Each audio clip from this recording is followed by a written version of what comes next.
Okay, now, of course, there are auto samplers, okay, some with good brands and expensive one. You can have auto samplers where you can run many samples and you don't have to do anything, just wait for the results. Yeah. And this is atomizer. Remember just now that the metal has to be at one stage to be in elemental form or in atom form. It can no longer be in together with the anions. It has to be in atomic form. Okay, and then the next part is monochromator. Okay, there is a reason why we need a monochromator, because monochromator will filter, okay, filter the spectrum, okay, the spectrum that is emitted from here. Okay, so in the end, of course, detector is the one that detect the absorption spectra, absorption or emission spectra. Okay. So based on the emission and absorption spectra pattern, it will identify, okay, this is the correct one for which metal. And the intensity of the spectrum, the spectra, will represent the concentration of the analyzed metal. Okay, so we look for the first one, which is the light source, the radiation source. Okay, so if we look at here, this is one commonly used hollow cathode lamp. Okay, and you have to be, okay, a hollow cup shape. Okay, this is the structure of the hollow cathode lamp. Okay, and we have to what you have to understand that the cathode part, okay, the cathode part should represent the metal that you want to analyze. Which ones? Okay, cathode made up of the same element as the element under study. So if you're studying plumbum, okay, probably you need to have that in the cathode. Okay, so a tungsten wire or plate, of course, anode is tungsten wire. Usually it's quite common.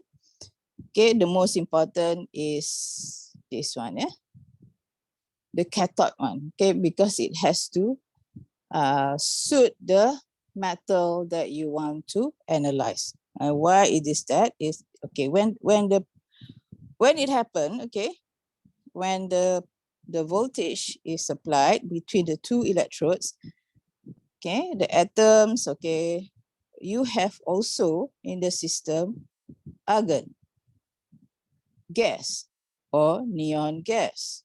Okay, so when the heating started, okay, they based on potential or okay, based on electrical current. So there's a potential that heat up the system. Argon gas will be ionized. Argon gas will be ionized.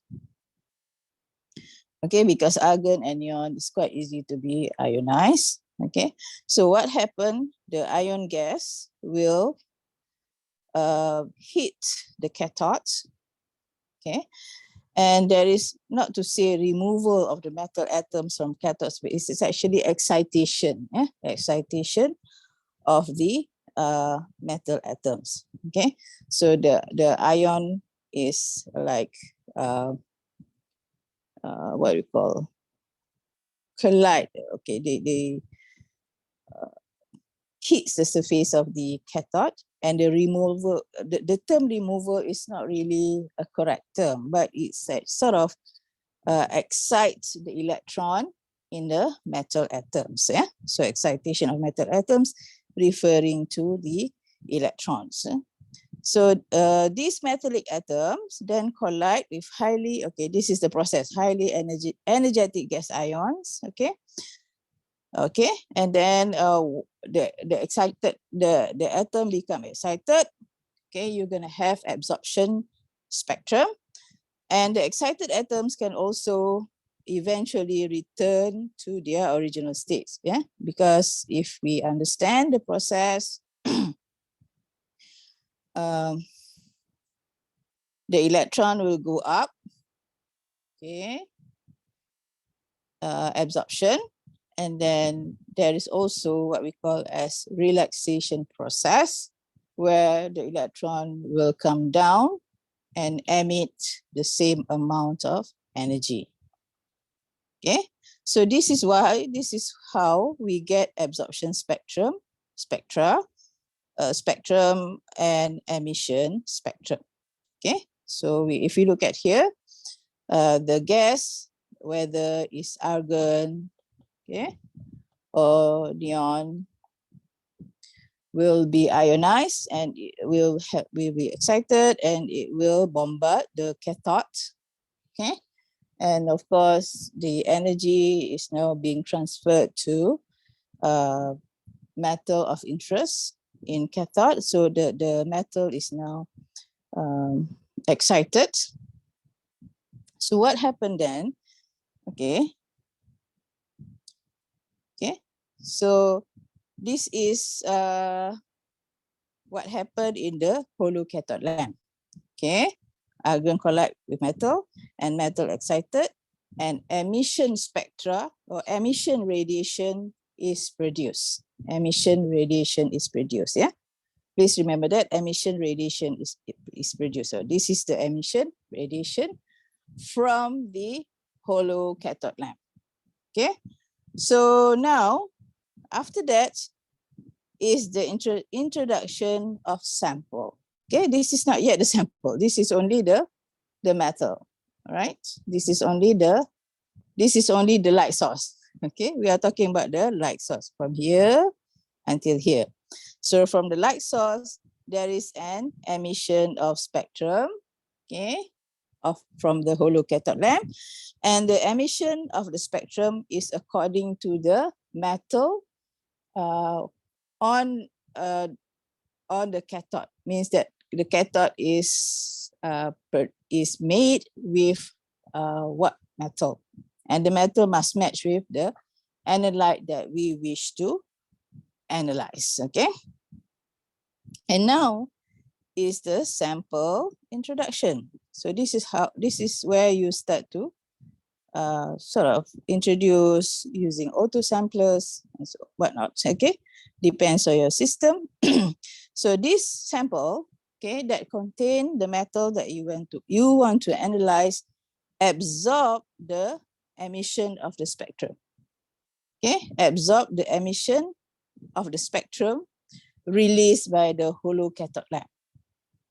Okay, because remember that in order for you to excite the metal atom, it has to receive specific amount of energy.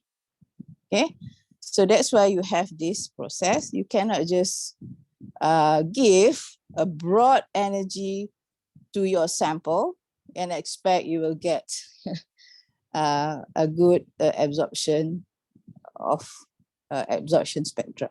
Okay, so let me recap back, because somebody has just come in.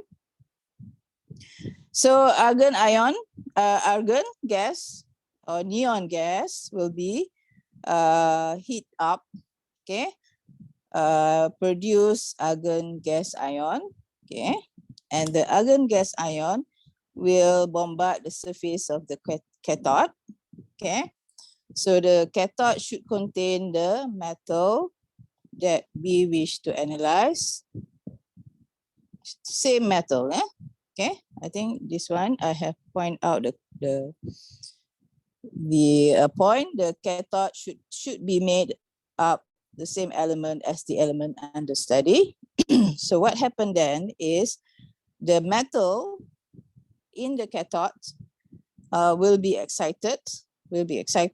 Excited means here that the excitation of the electron. Yeah, it does not mean the metal go out from the cathode. No, it does not.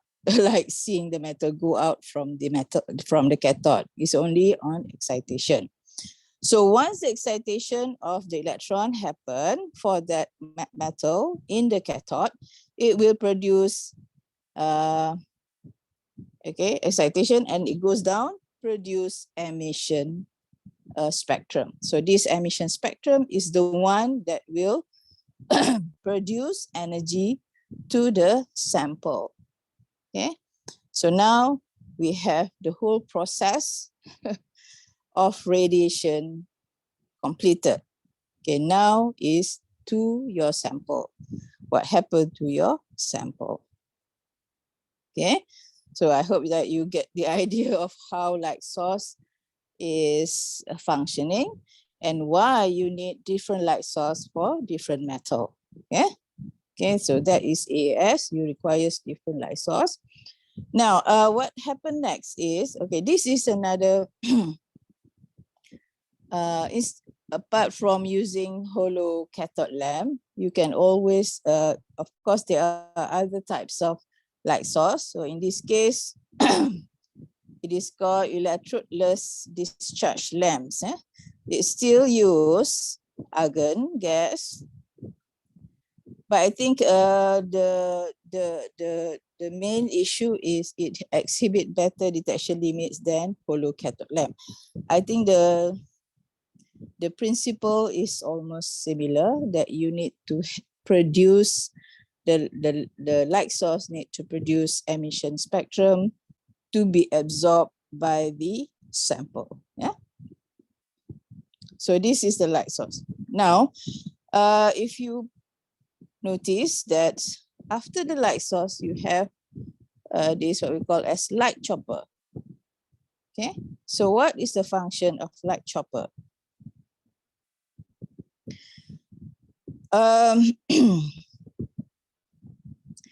This is just to like, there are possibility of emission from undesirable sources. So it's more on interference. We do not want interference at the beginning of the production of the emission spectrum.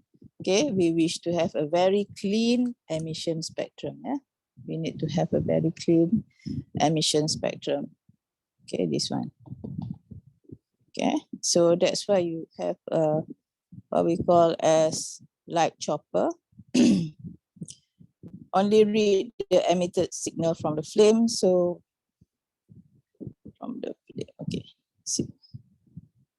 The detect, okay. This one substrate. Okay. This is just to reduce the possibility of reading interference. Okay, because you have to remember that there is a possibility of interference. Okay, the next one is sample holder. Okay. Introduction of sample, it can be different style, auto sampler, or I don't know, most of the time we use auto sampler because if you have that, then you can just leave it. Yeah? Atomizer, this is the most important part in AAS, apart from light source, is to have atomizer.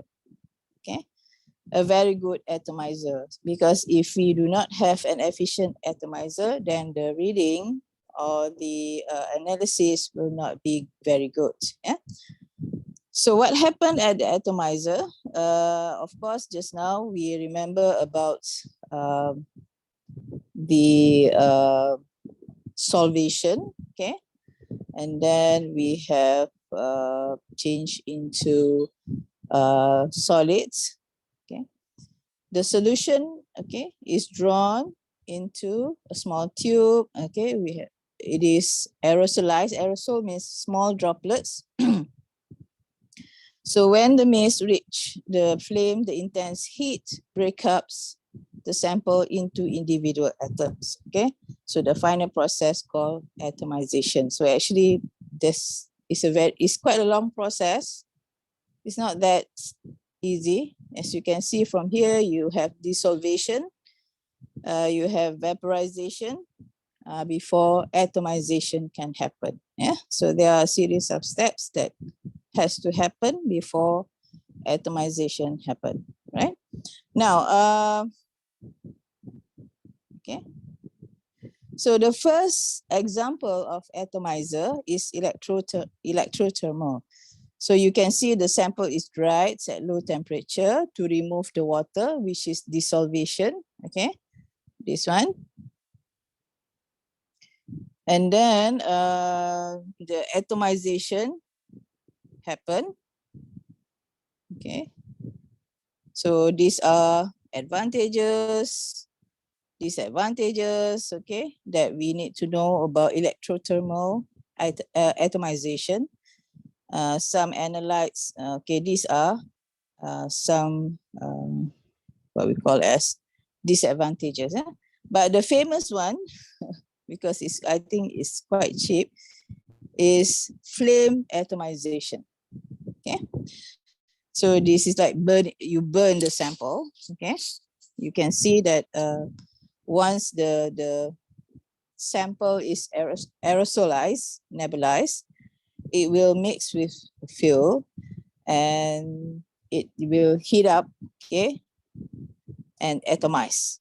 Okay, so of course everything happens: dissolution, volatilization, and atomization. Okay, so this is two examples of atomizer: electrothermal atomization and flame atomization. Of course, each have these disadvantages and advantages in terms of cost, in terms of efficiency. Okay, so these two.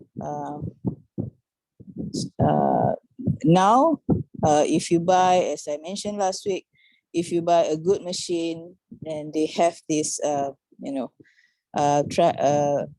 solve problems. Okay, so now things are getting more efficient compared to the previous technique. Now the next one is monochromator. So remember that the sample is receiving emission spectrum from the light source. Yeah, remember that. So now the sample is excited. Okay, it absorbs energy. So if you are measuring absorption spectrum, so this is where the absorption data is being recorded. So before that is the this is how monochromator works. Okay. Okay. So if you look at here, these are all emission. This here is emission spectrum from the light source. Okay, together. Okay, from the light source. Okay, and then of course we have like different. There is a possibility of different emission being recorded as well. So, but in order to be very specific, very selective, you can see that the monochromator will focus on the spectrum, okay, that is supposed to be for that particular metal. Okay, so the monochromator will filter. Okay, so you can see when it receives specific amount, it will only absorb that particular region. Okay, so monochromator will filter. So you can see the absorption is only at that particular region. So of course, if absorption is high, emission is going to be very low.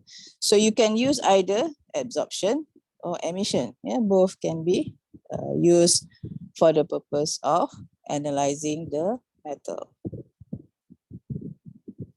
Now, the next part is, of course, to look at the detector part.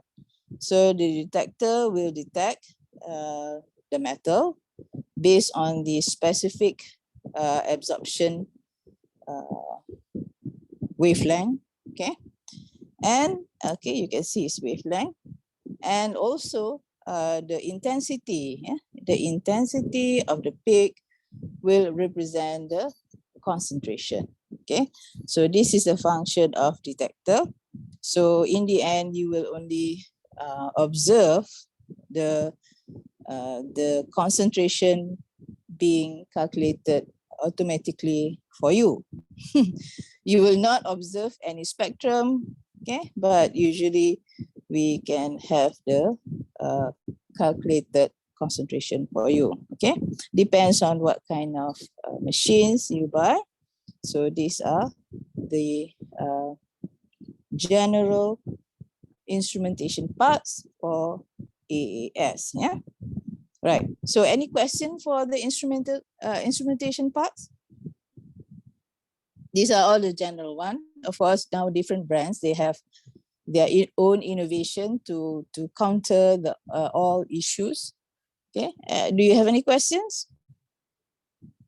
Oh, no. Okay. So this part, I'm going to ask you questions. Okay. So now, apart from the instruments, means the parts in instruments, that is important. Okay. The sample preparation also is very important. Okay. Before the sample is introduced into the AAS system. Okay. So of course, when you have samples, there are many types of sample, depends on you. You might have a very solid alloy sample. Yeah, it's very hard. You have to dissolve it. Okay. Or you might have a food sample, much less, probably softer. So you can just dissolve it with acid, normal acid, slightly concentrated acid. Depends on your sample. But the most important is it has to be completely soluble. Okay, the sample that you wish to introduce to the AAS has to be completely soluble. You cannot have partially soluble or 80% or 90% soluble, because that one will affect the reading. Okay, the second one, there is a possibility that you need to extract. Okay, so can someone explain what are the steps possible, what kind of extraction that you can do to extract metal from the sample, and why you have to do that? Anyone? Why we have to do extraction, and what kind of extraction that you can do? Anyone can share? I can call up names, but better volunteers.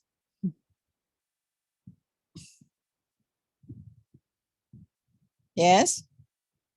Get the interest compound, betul? Interest compound, okay, means that the metals, yeah? But if you notice, sample matrix into solvent, okay? So what does this mean? Only solution can be introduced to AAS. So we have to extract the sample. All right, so there is a possibility that you have the sample in the form of, as I mentioned before, probably food samples, okay? And if you, I don't know whether you are familiar when you do analysis, okay? Especially we are talking about food samples, plant samples, or what we call waste samples. Most of the time we use organic solvent to dissolve it first. Yeah, we use organic solvent to dissolve it, the sample first. Okay, but you cannot introduce organic solvent into AAS system. Okay, because it's highly volatile. Just a moment. Dia nak keluar. My cat is asking to go out. All right. So what, okay, can someone else answer what kind of extraction? Okay. that you have come across before during your undergraduates, or probably, I don't know, in your workplace? What kind of extraction? Acid digestion. Acid digestion is not extraction. Acid digestion is to solubilize. Have you, the commonly being used is solvent extraction. Okay, solvent extraction. I think some of you has used that during your last practical session. You do solvent extraction, right? Where you actually extract the metal of interest, for example, into the aqueous sample. Okay, you can do that. You can actually do transfer from solvent, organic solvent, to aqueous, or from aqueous to organic solvent. Depends on the method, which one is suitable. Okay, so the purpose of extracting metals, of course, we want to remove, the organic parts. If it is in a form of food sample, plant sample, we do not want the organic parts. We do not want the matrix, the sample matrix. If it is a waste from industry, okay, of course, first thing you can filter, but filter will not remove all the organic samples. So you have to dissolve in organic solvent, do again some filtration, and then we have to do extraction. So extraction is very important skill before you can analyze different types of samples. And sometimes we do extraction to pre-concentrate. To pre-concentrate, because why? If the concentration in the sample, the metal sample, is too low, let's say there is a possibility of contamination in pharmaceutical products, drugs, okay? Even you extract, even you prepare the sample, you solubilize, filter, whatnot, it is still very low in concentration. So it might be the AAS system cannot detect because it is too low.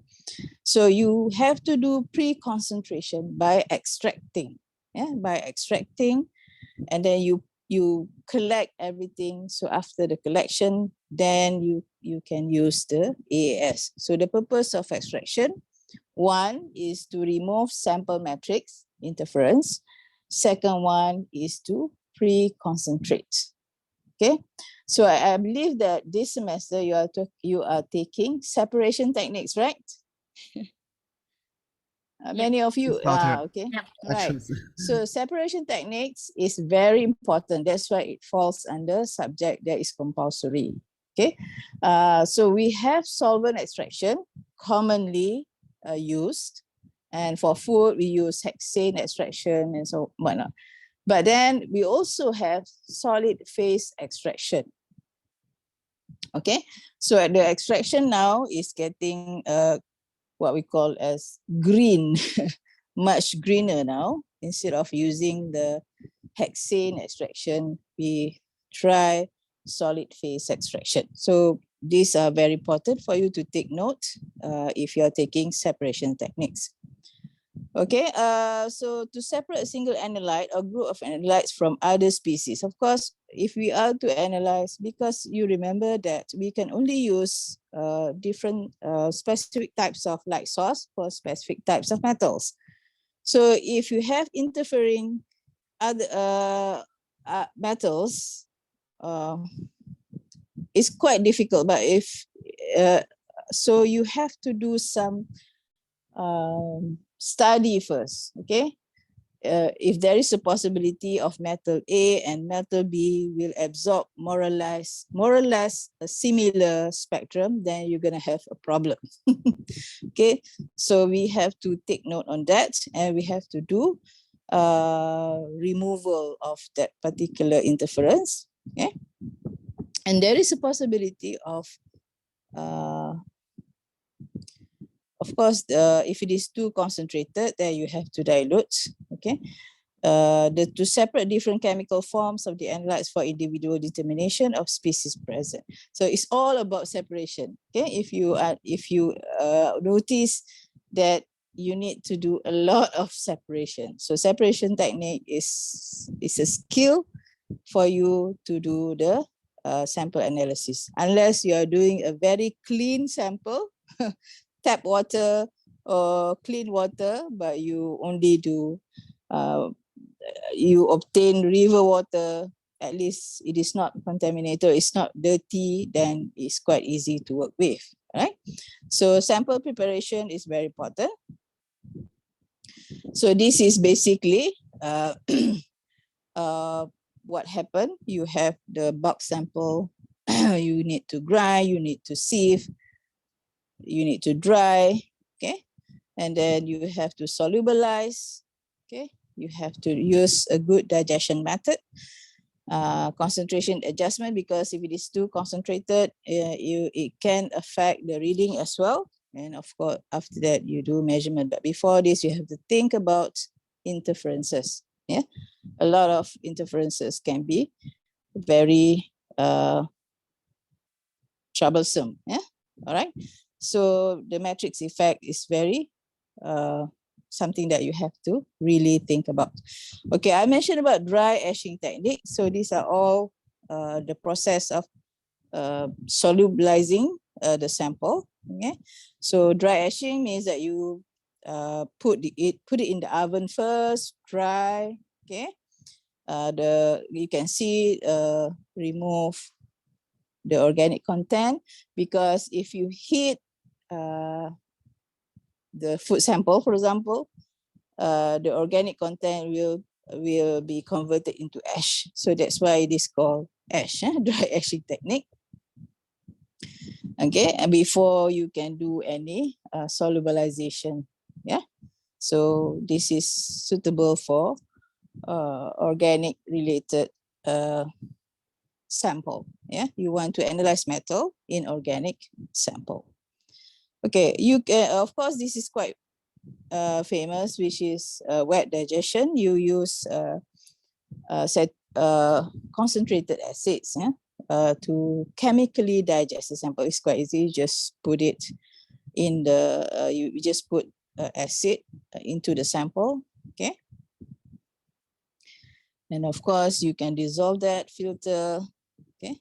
So these are examples. These are examples of the use of reagents to solubilize the different types of samples. So you can see if you have salts, normal salts in the lab, of course you can use water. Sometimes you have to add diluted acids to make sure everything is dissolved. Yeah. And if you have just now dry ash sample, okay, you can use diluted acid. Depends. If you see that the sample is not yet solubilized, okay, 100%, then you have to think about ways to get to make sure that everything is dissolved. Now, if you have metal oxides, alloys, you have to be ready to use concentrated acid. If you need to analyze solid samples, very solid samples, then you have to use concentrated acid. HF, hydrofluoric acid, okay. They are used to, of course, do a lot more difficult samples, and this is very dangerous. Hydrofluoric acid is very dangerous. We cannot just use it freely. It has to be done in what we call as, I forgot the term, glove box. You have to handle the acid in a glove box. You cannot just do it in open air, in open table or open bench. This is very strong, not strong, corrosive acid. Used to do mineral study, okay, rock samples, okay, extra precaution required to do to the acid films. But most of the time we don't do hydrofluoric acid openly, we have to use what we call as glove box. It is called glove box. Okay. And if you have problem in digestion, sometimes even though we use concentrated acid or diluted acid, you still observe some undigested. Okay, so you can assist the digestion with microwave. So microwave, well, usually we use sonicator to make sure that the sample is properly solubilized and dissolved. If you have undissolved materials, then it might contribute to the interference. Or it might contribute to inaccurate qualitative analysis. That's the most important, quantitative analysis. Okay, so I think we have covered the first objective for the first part is to understand and to discuss about the instrumentations itself. Okay, and then with regards to that, we also discuss the preparation of samples. This one, usually you have to study a little bit more. You have to follow certain manuals, okay, to study on the sample preparation. And of course, as I mentioned, separation techniques are very important for you to master the skill. Okay, right. So I think for part 2, I'm going to discuss a bit on the standard addition method. It's not that difficult. Okay, what is standard addition method? Okay. Okay, and then interferences. Okay, what are the factors contributing to interferences? Interferences will result in that the quantitative analysis, or it might be, most of the time is quantitative analysis will be affected where you do not get an accurate reading. Okay, I think that's it. And these are some of the remedies to solve the issue of interference. Okay, so I think we can have a break now. If you have any questions for the first part that we have discussed. Okay, so probably tomorrow I will share questions, because remember that for this second lecture, no questions, but probably tomorrow or on Friday, I will share some questions that you're going to have to answer during our third class, the 8 to 9 session. Not today. Today is still fine. Okay. So any questions? All right. So I assume that there is no question from you. So I think we should take a break. So we start back at 8 p.m. All right. Okay. So please take a break. Thank you, bro. All right. Prof. Yeah. Right.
here you have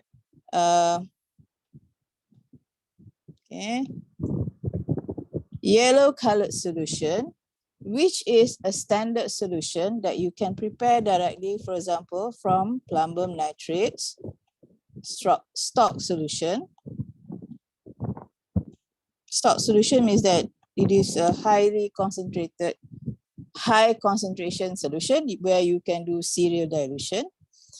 But at the same time, you have to consider putting the wastewater itself. So you have to like top up the wastewater with a standard solution from plumbum nitrate. So meaning that, for example, conical flask 1, you have 2 ml of wastewater, for example. Okay, plus 2 ml of PB nitrate,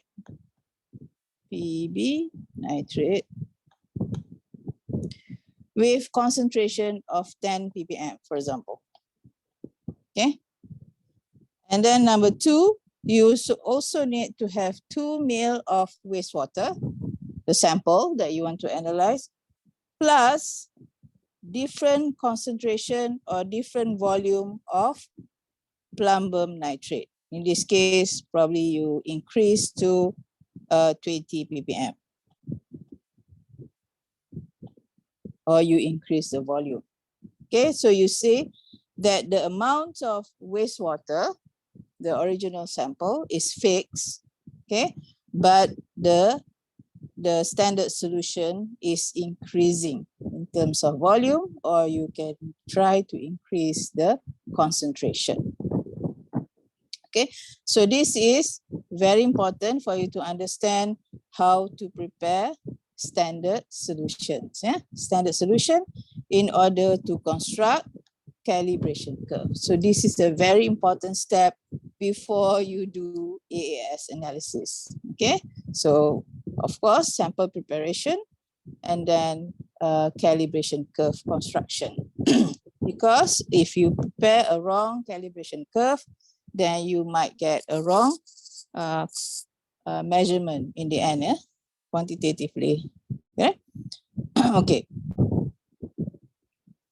So this one is different type of atomizer. Yeah? I'm not going to discuss in this one. Yeah? Okay. So let's talk about interferences. Okay. Do you have any question on the standard solution or construction of calibration plots?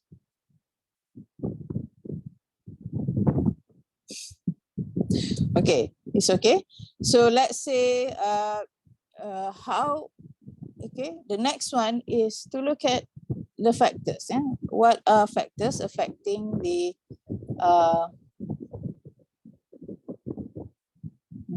measurement using, or the analysis using AAS?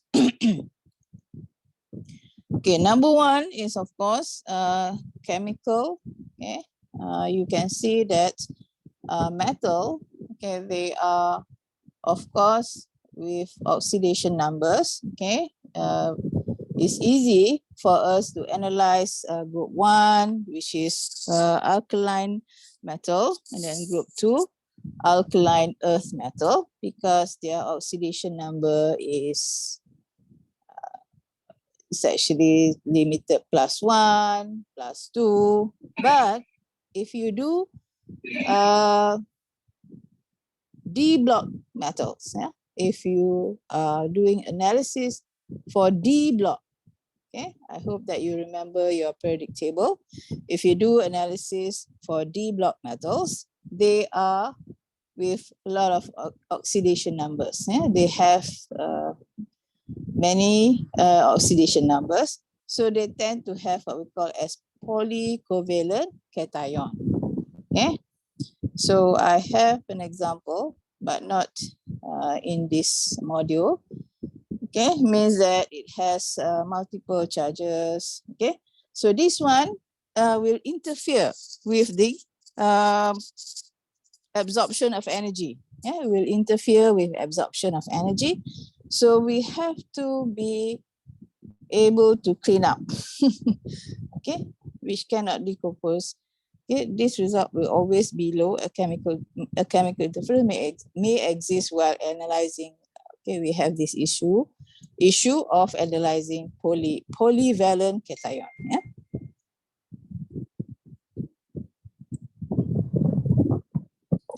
Okay, the other one, okay, there are also actually quite a number of chemical interference.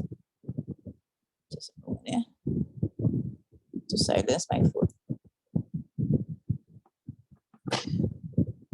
Okay, there's a lot of interference, especially when you have unclean sample. The next one is physical interference. Okay, variation in viscosity or surface tension. I don't know, because this one, I think the word is miscibility, yeah? Because if you see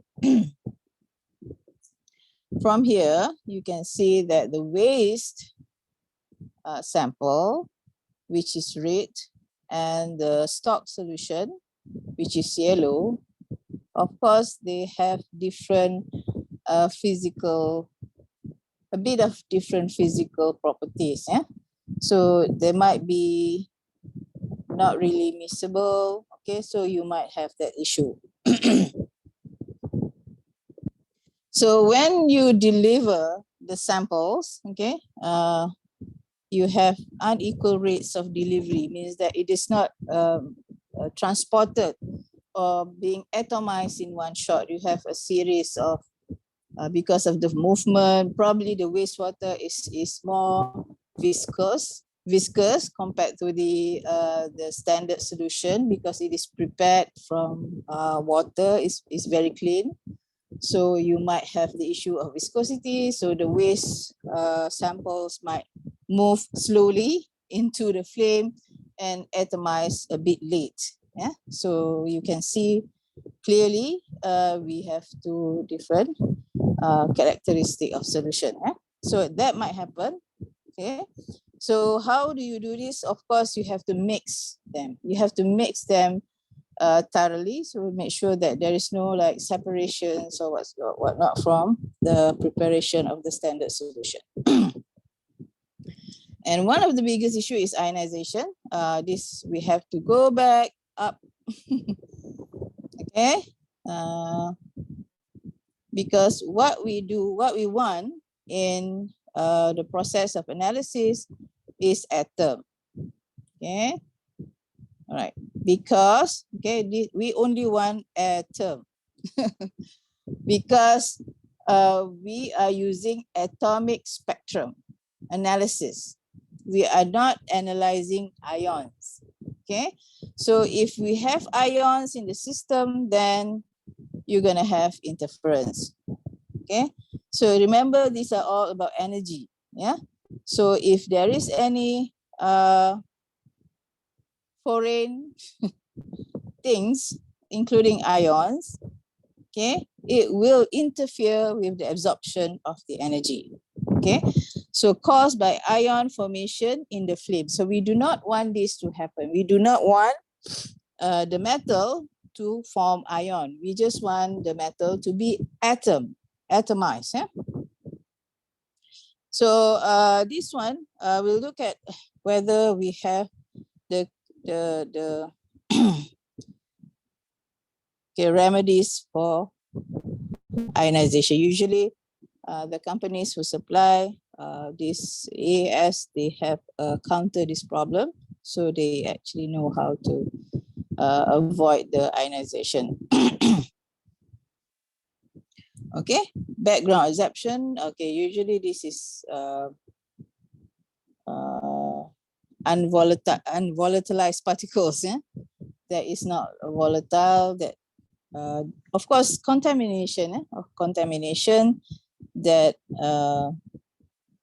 absorb energy. Okay, from the emission spectrum, and also there is a possibility. Okay, that you analyze the interfering species, meaning that the other metal that exists in the wastewater might have a spectral that is overlapped with the metal of your interest. Okay, so that's why we need to do a sample preparation first, a thorough sample preparation. If you are working with samples with matrix, with matrix. If you are doing clean water, then it's fine. So how do we solve this? Not to say we can solve everything. So chemical interferences.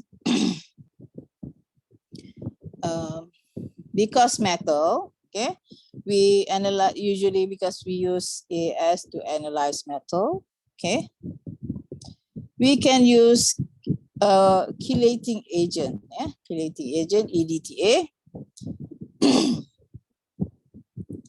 So usually we can use chelating agent to remove the interfering metals that we do not want. Okay, isolate the element to be analyzed by extraction, precipitation, volatilization from interfering agents. So you have to do a bit of sample treatment, sample treatment.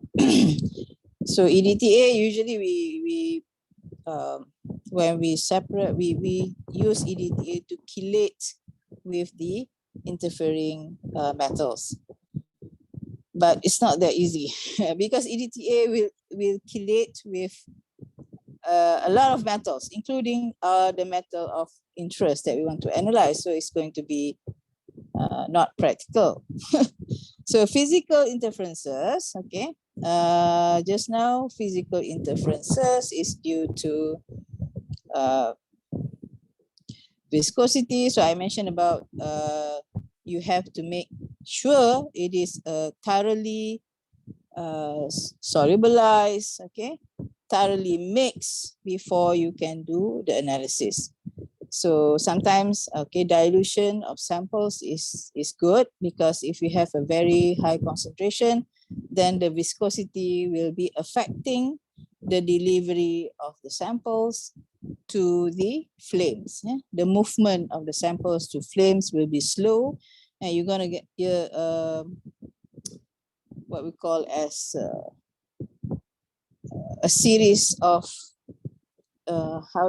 it's not chromatography. Chromatography, we have band issues, but this one it's not going to be atomized in one shot. It's going to move like a bit slow, okay, if you have a viscous sample. So that's why you have to dilute the samples. Okay, ionization, okay, there is ionization suppressor. So this is what they do between adding alkali metal salts, okay, to, I don't know, this one I have never done this, so but it helps to avoid ionization, which we do not want. Okay, spectral interference, background deuterium. Okay, this is using devices, additional instrumentations to like remove the background interference, but I don't have the experience and I do not know the technical part of this. Spectral line interference, interference due to overlapping lines is rare since atomic lines are very narrow. Usually it's supposed to be. However, even in cases of line interference, it can simply overcome by choosing to perform the analysis using another line. Okay, means that you have to use the right lambda, the right light source. So spectral line is not really an issue in atomic spectroscopy. So I hope that this is also something that we don't have to worry about, spectral line interferences, because it's supposed to be very specific according to the light source. So this is an example of thermoscientific, okay, because this is one of the biggest supplier for AAS. Okay, you can see that because mine is not really clear. So this is the analysis of plumbum. Analysis of plumbum. Okay.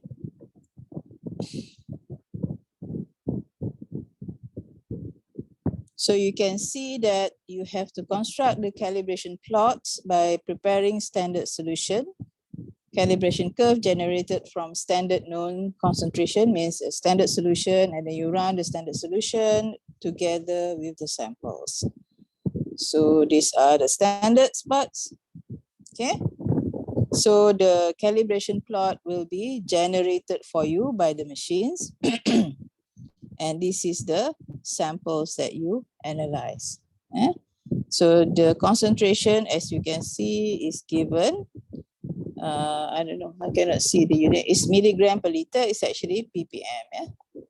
Milligram per liter is ppm. So by you can directly obtain the concentration of the samples that you analyze. So it's not that difficult, and unless you, provided that you have prepared a very good sample preparation. You have done a very good sample preparation. Okay, so this one is okay. So I think we finished, but I'm going to share with you an example of some analysis by thermoscientific. Okay, let me try to share from here.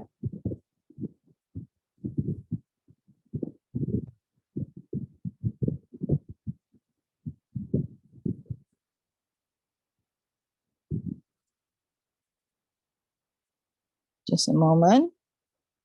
Okay.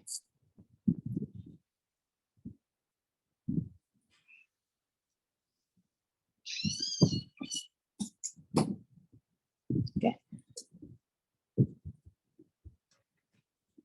So this is, as I mentioned before, thermoscientific.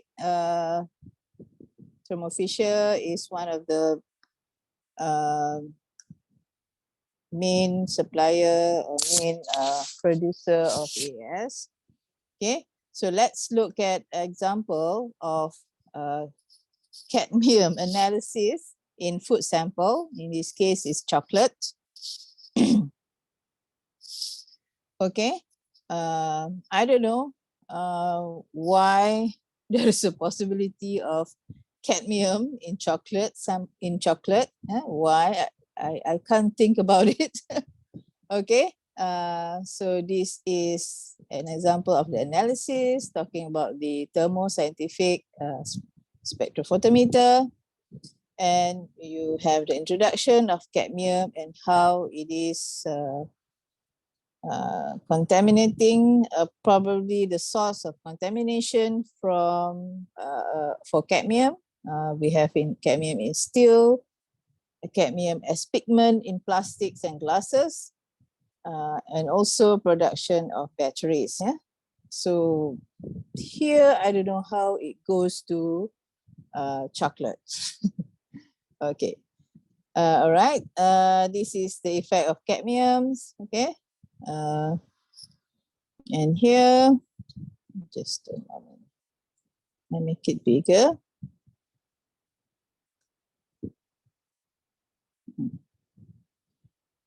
Okay. So these are the reagents being used. Okay, to digest. It's too big. This one is fine. I hope it's fine with you. Okay. So if we look at the sample preparation, since it's just chocolates, okay, it's a soft sample, not like metal sample or rock sample. So you can see that it is weighed and digested, and it is assisted with microwave digestion. And there is also acid, the use of acid, and the use of base, hydrogen peroxide, to dissolve the sample, the chocolate sample. Yeah. Okay. This is microwave again, and then of course the first part is sample preparation, and the second part is the standard standard solution preparation for construction of calibration plot. Yeah. So this is the calibration plot. So this is the standard solution. You can see that they are using a stock solution. Okay. 1 milligram per liter is 1 ppm cadmium stock solution was prepared in deionized water for spiking of samples prior to digestion. So this is standard addition method as well. So the 1 milligram per liter, 1 ppm substandard was then used to prepare 10 ppb.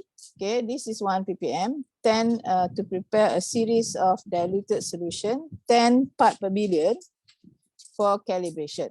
So these are the process of preparing the standard solution. Okay. So this part is talking about the instruments part that is provided by this brand, this Thermo Scientific. So I think they have their special solution. So they have this furnace method. They have their own software. Okay, so software is important. This is the graphite flame. I believe that this is the atomizer. Yeah, the flame, the furnace used to atomize the sample, the cadmium sample, the cadmium metal in the sample. For next one, I would like you everybody to read about Zeeman back. What is Zeeman effect? Okay, can I have everybody to read on Zeeman effect? What is Zeeman effect? Yeah. So you can see now the 10 part per billion cadmium solution, the standard solution, was used as the master standard. The auto sampler, okay, they are using auto sampler, of course, was programmed to automatically generate calibration standards at 2, 4 until 10 part per billion of cadmium. Okay, all samples, blank and standards were ejected. Okay, this one are all the parameters, how it is introduced to the flames. Cadmium was analyzed at 228. Okay, because they already established the wavelength for cadmium. Okay, it is specific for cadmium. So peak areas were measured. Okay, so in order to calculate the concentration of the cadmium, it is based on peak areas. It can be on intensity, but of course peak areas are of course much more accurate. Okay, so by right, the system in the AAS constructed the calibration plot. So and then the spike samples, the one that is also with the chocolate samples, were evaluated, means that you mix the standard solution with a samples prepared from the chocolates. Okay, so you can so this is something that you can do. Put the aliquots. Aliquots means the the chocolate sample, and then add to the 1 ppm cadmium standard samples, and they do the microwave digestion and blah blah blah, right? And get the data. Okay, so the conclusion, cadmium was detected in small amounts in all 3 samples. So these I believe these are the chocolate samples that they use from different brands. Okay, however, the samples fell below typical current, means that it is safe. The amount of cadmium does not exceed to the toxic level. Okay. Okay. So these are examples of analysis of cadmium in chocolate sample, in food samples. Okay. Okay, I would like to share with you the analysis there are so many YouTube, showing of how the AAS look like, the light source. Okay, so if I I have to mute one of it in order for you to listen to the. So you can see these are the light source. Okay, so you use accordingly. If it is LED, so you have to use which one. Okay, you don't use all the light source at one time. Let me mute that my.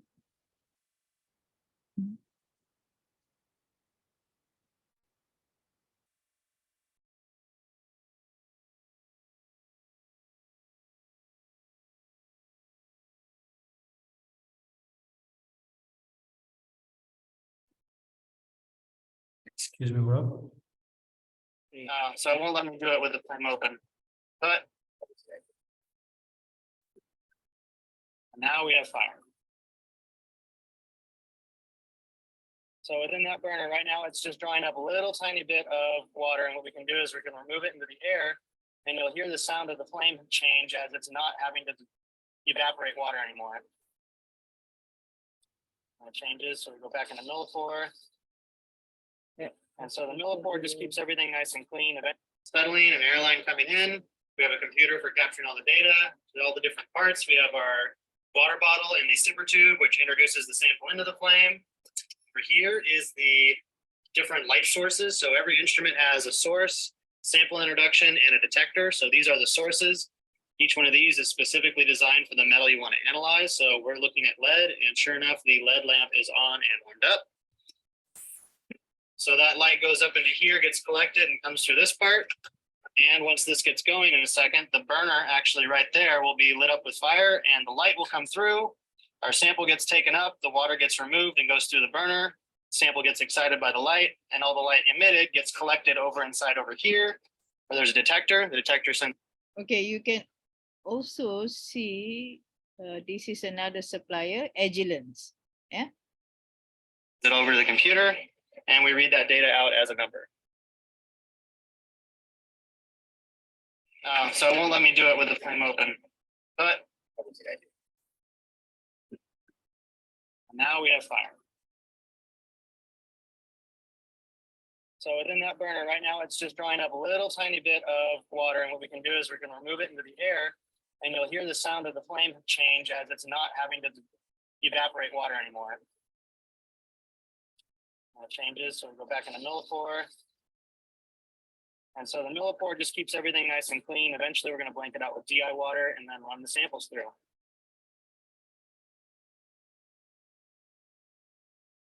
So we ready to run samples? Sure. All right. So let's first do the method. So we just hit start. First thing it's going to do is balance the flame, prepare for instrument 0, which is just with the millipore water. Hit OK. And it's going through its whole delay process. Yeah, that's 10, 20. So we're going to standardize first. We have 10, 20, 30, 40, right? So that's the preparation of standard solution. All right, well, it's like our calibration curve. Good, good, good. So what this is doing, we have this calibration axis is already calibrated for a certain number of absorbance, but what it's doing is comparing concentration versus absorbance, the calibration curves that you have all come to love and know. Right. So we have the concentration down here in milligrams per liter, and the absorption axis is unitless as again. Okay. So WAN solution, site A, north side, group number 4. This is Maduka's class. There we go.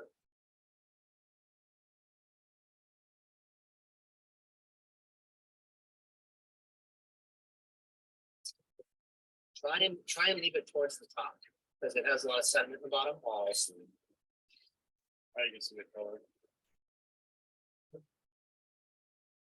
Oh wow, yeah.